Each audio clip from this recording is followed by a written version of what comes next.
Esta semana en Vaticano, el Papa Francisco anuncia la apertura de los archivos secretos del Vaticano correspondientes al papado de Pío XII, incluidos los de la Segunda Guerra Mundial. Descubran con nosotros la relevancia de semejante suceso. Acompáñenos mientras les desvelamos una antigua tradición cuaresmal romana que comienza en la Basílica de Santa Sabina.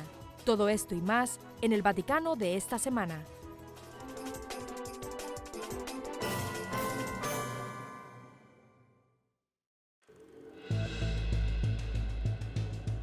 El 2 de marzo de 2020, los documentos confidenciales del pontificado de Pío XII conservados en los archivos secretos del Vaticano se pondrán a disposición de los investigadores.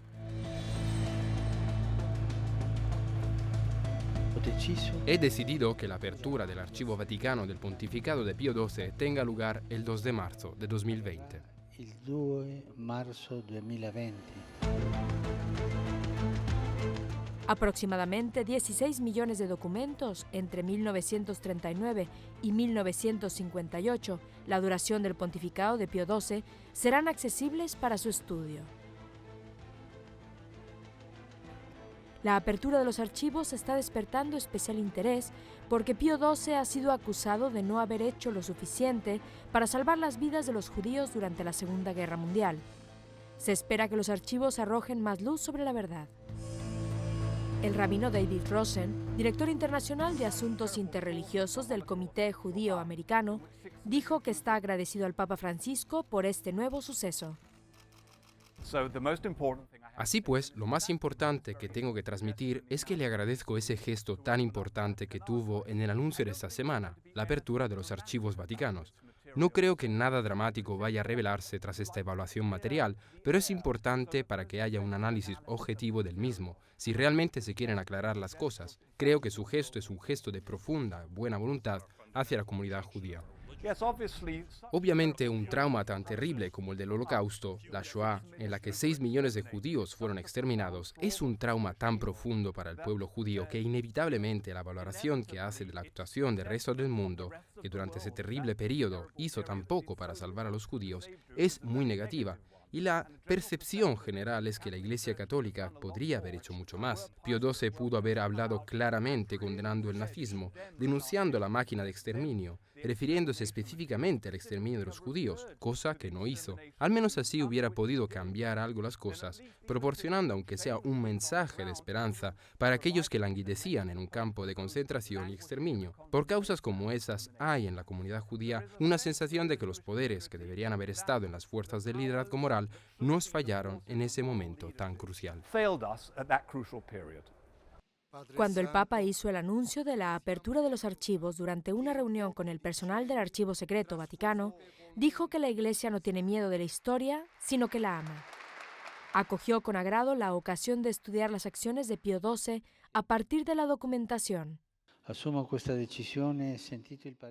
He tomado esta decisión después de escuchar la opinión de mis colaboradores más cercanos, con una mente serena y confiada, seguro de que una investigación histórica seria y objetiva podrá evaluar, con la luz y la crítica adecuadas, los momentos dignos de elogio del pontífice y sin dudas también los momentos de graves dificultades, de decisiones angustiosas, de prudencia humana y cristiana, que para algunos podían parecer reticencias, y que en cambio eran intentos también muy duros humanamente de mantener encendida la llama de las iniciativas humanitarias en periodos de oscuridad y crueldad cada vez más intensos, de diplomacia activa, aunque oculta, de esperanza en las eventuales bondadosas aperturas de los corazones.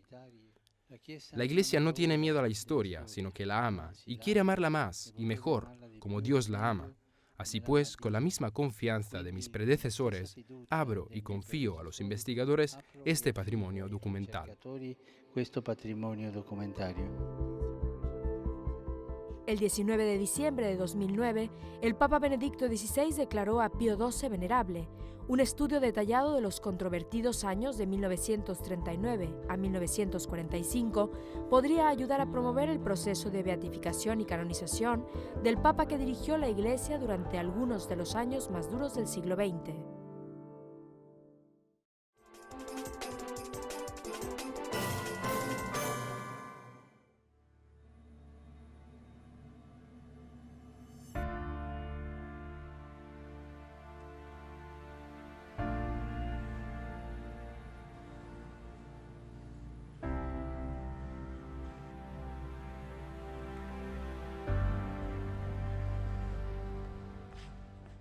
La Basílica de Santa Sabina, en la colina del Aventino, es la más antigua basílica romana que conserva su original estilo arquitectónico paleocristiano.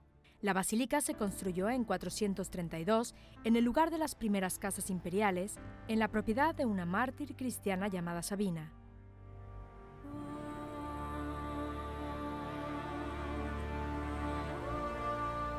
La entrada de la basílica está custodiada por esta enorme puerta de madera del siglo V que consta de 18 paneles. Cada uno representa una historia de la Biblia.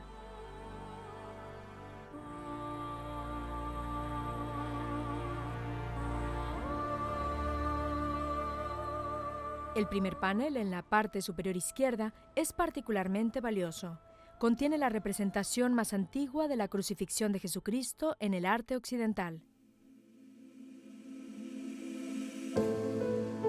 Al entrar en la basílica, hay un sentido más amplio del espacio.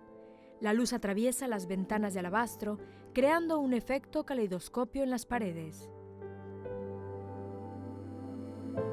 Estas magníficas arcadas con columnas fueron una vez los pilares de un templo pagano.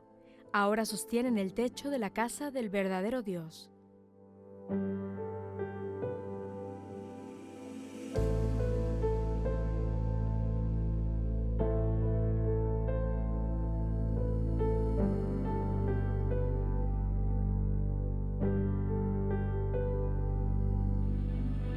Cada año el Papa Francisco celebra el comienzo de la Cuaresma aquí, comenzando con una procesión desde la cercana iglesia de San Anselmo. Esta procesión recuerda una antigua tradición de visitar diferentes iglesias prescritas, llamadas iglesias de la estación, en cada día de la Cuaresma.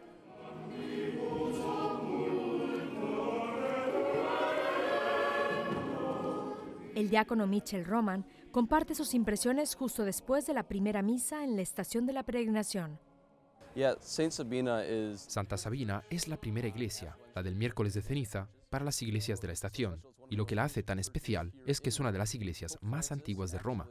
El Papa Francisco, al inicio de la Cuaresma, oficia la misa aquí para conmemorar y continuar con la tradición de que el pontífice acuda a celebrar la misa y a guiar a los fieles cada miércoles de ceniza.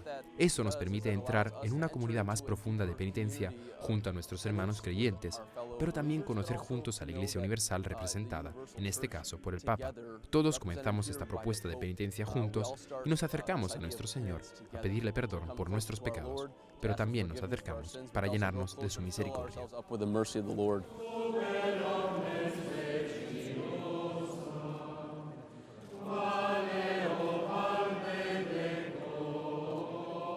La tradición de la peregrinación de la iglesia de la estación probablemente se remonta a la comunidad cristiana más antigua, cuando los miembros solían visitarse entre ellos de casa en casa. La tradición evolucionó para que el Santo Padre celebrara la misa en cada parte de la ciudad para fortalecer el sentido de comunidad. Este año, en la misa, el Papa Francisco destacó la imagen de la Cuaresma como viaje. En su homilía, el Papa dijo que la Cuaresma es el momento de redescubrir la dirección de la vida, porque en el viaje de la vida, como en todo viaje, lo que realmente importa es no perder de vista la meta que es nuestro Señor Jesucristo.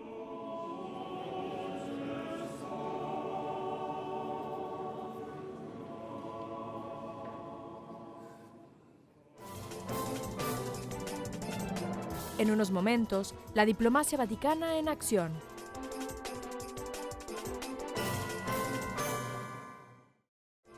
Bienvenidos de nuevo. Están ustedes viendo Vaticano.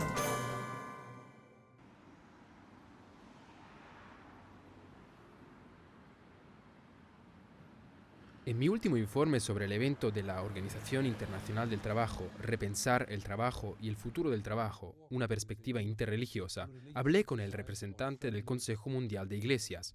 Para el informe de hoy me he reunido con el nuncio de la misión de la Santa Sede en Ginebra.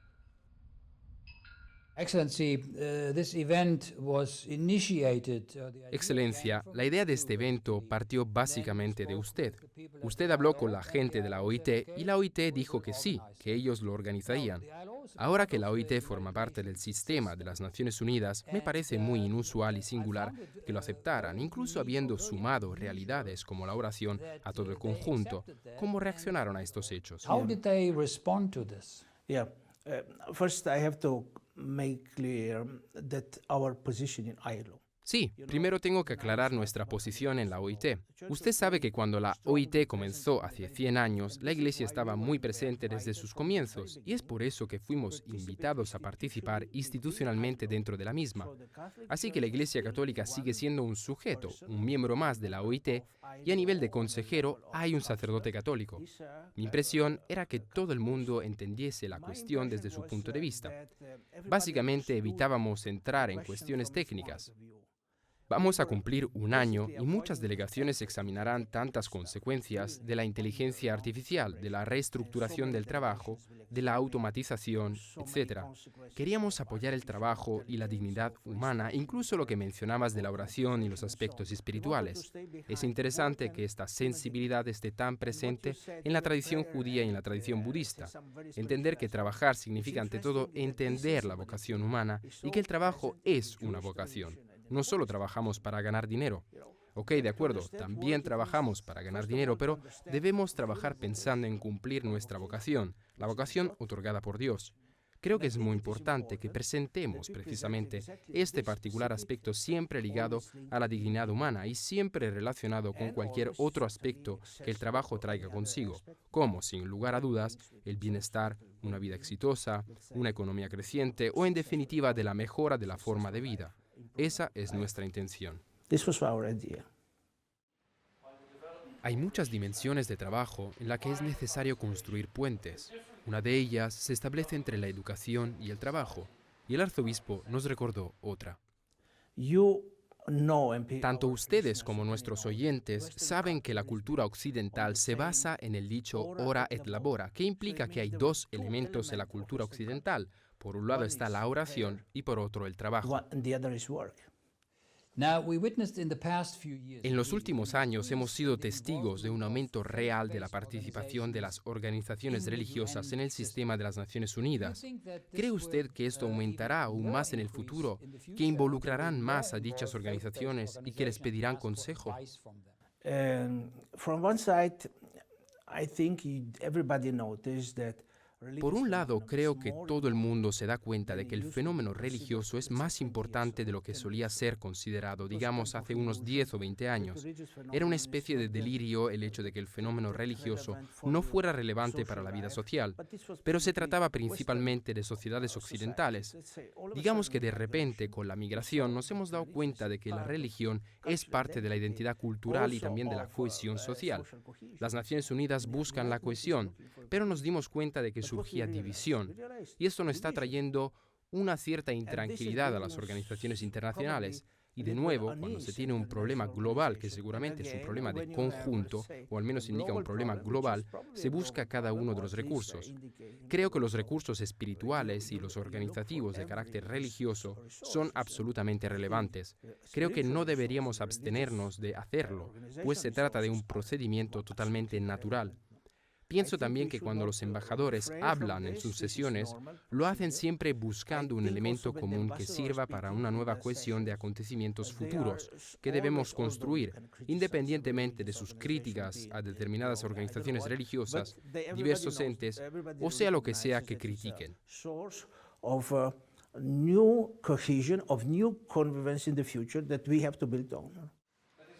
Trabajemos juntos, Iglesia Católica, OIT, junto con los religiosos y religiosas y todas las personas de buena voluntad, reconociendo la centralidad de la persona humana y su dignidad, así como la dimensión indispensable del trabajo.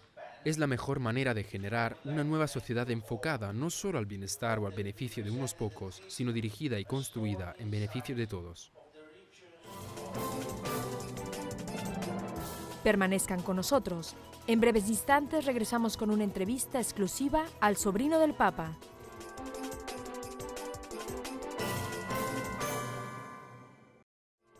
Más sobre el Vaticano ahora.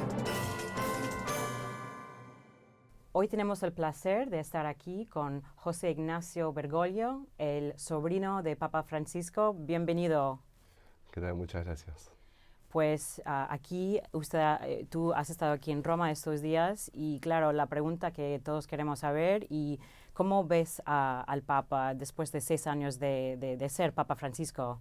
La verdad es que lo veo muy bien. con mucha energía, mucha vitalidad, decidido sobre lo que está haciendo y el camino que ha tomado, sabiendo que está siendo guiado por el Espíritu Santo. Y es un cargo importante y también con mucho peso, ¿no? ¿Cómo lo está llevando él? ¿Cómo sigue teniendo esta energía que dices que tiene? Y lo más importante es algo que ella ha dicho en alguna ocasión, no se la cree. O sea, él nos invita a que no nos la creamos cuando tenemos algún cargo, alguna responsabilidad, y que mantengamos la humildad. Y creo que la humildad y su vocación a Dios son los dos pilares fundamentales para poder sobrellevar todo este tiempo, ¿no? Y cuando fue elegido Papa, ustedes cuando supieron, ¿cómo fue la reacción, o sea, en ese momento? No, fue una sorpresa enorme, obviamente. Lo último que te esperás es una noticia así, además teniendo en cuenta ya la edad que él tenía, que estaba próximo a retirarse. Era un viaje importante donde tenía que formar parte de la elección de un nuevo Papa, pero de hecho el momento de viajar, la despedida fue nos vemos a la vuelta. ¿Y les llamó? O sea, ¿y cómo fue esa primera conversación? Ese día fue un día de frenesí.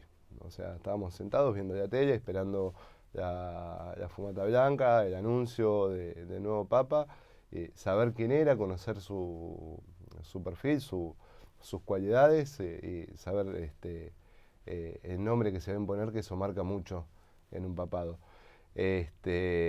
Cuando escuchamos el nombre de Jorge Mario fue suficiente para quedar completamente desconectados del mundo.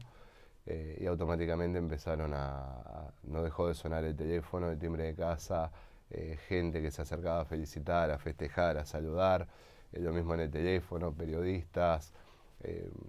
Nada, fue un momento muy choqueante para nosotros, donde además teníamos que asimilar el momento que estábamos viviendo como familia, pero además asimilar el despegue, el desapego humano, que es lo que más cuesta. Digo, cuando vos te toca tomar la decisión de partir, o que un familiar decide irse a vivir lejos de tu casa, el desapego cuesta mucho. Imagínate más con toda la situación que implica que haya sido electo Papa. Pasaron las horas, en Argentina eran cerca de las 4 de la tarde cuando se dio el anuncio, y cerca de las 9, 10 de la noche recibimos el llamado. Mamá estaba en un mar de lágrimas, así que lo único que atiné fue: te paso con mamá, y le di el teléfono a mi mamá. Después hablaron ellos y se ve que lo que le dijo a mamá le ayudó mucho, porque automáticamente dejó de llorar, si bien seguía choqueada por la noticia, la angustia se le fue. Y una gran alegría para toda la Argentina, ¿no? Me imagino que, o sea, la gente te saludaba, o sea, que había mucha felicidad, ¿no? Sí, la Argentina fue casi, se ha hecho esta comparación en algún momento, fue casi como ganar una Copa del Mundo. Cómo se recibe la noticia. Fue, te repito, era algo que no se esperaba. Por lo general, históricamente, los papas han sido italianos o europeos, en el caso de que no sean italianos. Y bueno, en Argentina esa noticia fue un boom, fue algo muy fuerte. Se notaba en la gente la felicidad, la alegría, y bueno, el día de hoy también se sigue notando. Y antes de ser papa, ¿cómo era tu tío? Es lo mismo que ven hoy acá, la misma persona, eso no ha cambiado. Por eso también le siguen llamando Padre Jorge, porque la humildad con la que él se mueve acá en el Vaticano es la misma que él tenía en el arzobispado y bueno, a lo largo de toda su vida. Así que ha sido siempre un punto de referencia para ti, o sea, desde el punto de vista espiritual también. Exacto, sí, ha sido uno de los pilares de la persona que soy. Digo, yo me crié con mi familia materna, así que él, mis tíos, mi mamá son los constructores de la persona que soy hoy. Y él habla mucho de la familia, ¿no? Y los problemas que tenemos en familia, y lo hace con una cierta, o sea, como conoce bien, o sea, la realidad familiar, ¿no? Que gusta mucho a la gente normal, ¿no? Que no habla desde este punto de vista como solo teológico, es muy real, ¿no? Y se ve que habrá también, o sea, aprendido eso en familia. Bueno, sí, obviamente. Para él siempre lo más importante siempre ha sido la familia, y considera, y es real, en un núcleo familiar unido, fuerte, crecen los mejores seres humanos, y lo cual no significa que en una familia medio dividida no surjan buenos seres humanos, pero tenés mucha mayor contención, mucha más fuerza para criarte y desarrollarte como ser humano, y por eso es tan importante la familia. Y tú fundaste una fundación que se llama Haciendo el Lío, ¿no? Que son ya palabras famosas del Papa, ¿no? Cuéntanos un poco de lo que haces y tu inspiración, como el Papa también ha tenido un impacto en lo que haces ahora. Bueno, Haciendo el Lío la fundamos con Marina. Nosotros éramos dos personas sumamente solidarias, ya desde antes de conocernos, cada uno tenía sus actividades. Ella, por la zona donde vivía, visitaba mucho personas en situación de calle. Yo vivía un poco más alejado en su momento, y visitaba más comedores, hogares de ancianos, participaba en las parroquias, en los grupos de jóvenes. Nos conocimos con Marina y decidimos dar inicio a un compromiso aún mayor de que ya veníamos asumiendo. Y la verdad que, bueno, sí, el nombre lógicamente está alineado con un mensaje muy claro de Francisco, que tiene que ver con un mensaje que dio en Brasil a los jóvenes, pero que entendimos nosotros que era un mensaje a todo el mundo, a toda la sociedad, que hablaba de dejar de lado la comodidad, la mundanidad, el egocentrismo, el egoísmo, ser más humildes, ser más humanos y brindarse al que más necesita. Así surge Haciendo el Lío. Lógicamente, el Papa es una guía espiritual para todo el mundo, también para nosotros, no es la excepción, y nos preocupamos mucho por las personas más vulnerables, personas en situación de calle, chicos que asisten a comedores comunitarios, a centros comunitarios, poblaciones de frontera. Nosotros lo que hacemos es acercarnos a ellos, brindarles una primera asistencia, contención, y a partir de ese momento, cuando los empezamos a conocer, buscamos incorporarlos a los diferentes programas que nosotros tenemos, que tienen que ver con capacitación, formación e intermediación laboral. Nosotros tenemos presencia en 6 provincias de Argentina, contamos con más de 800 voluntarios. En el último año hemos visitado más de 70 centros comunitarios. Hemos asistido a más de 2.000 personas en situación de calle por mes. Hemos capacitado el año pasado a más de 250 personas en nuestra escuela de formación, y hemos viajado a distintos puntos del país llevando ayuda a personas que han sufrido condiciones climáticas adversas, como inundaciones, voladuras de techo en caso de tormentas de viento. Y bueno, nos gusta estar presentes y acompañar a la gente, y por eso también lo hacemos en esas ocasiones. Pues qué bien, enhorabuena por tu trabajo. ¿Y cuál es el mensaje, en tu opinión, más importante de Papa Francisco? No, pasa que todos los días te dan mensajes importantes. Yo creo que la solidaridad, el amor al prójimo, la humildad, son mensajes fundamentales para construir una sociedad.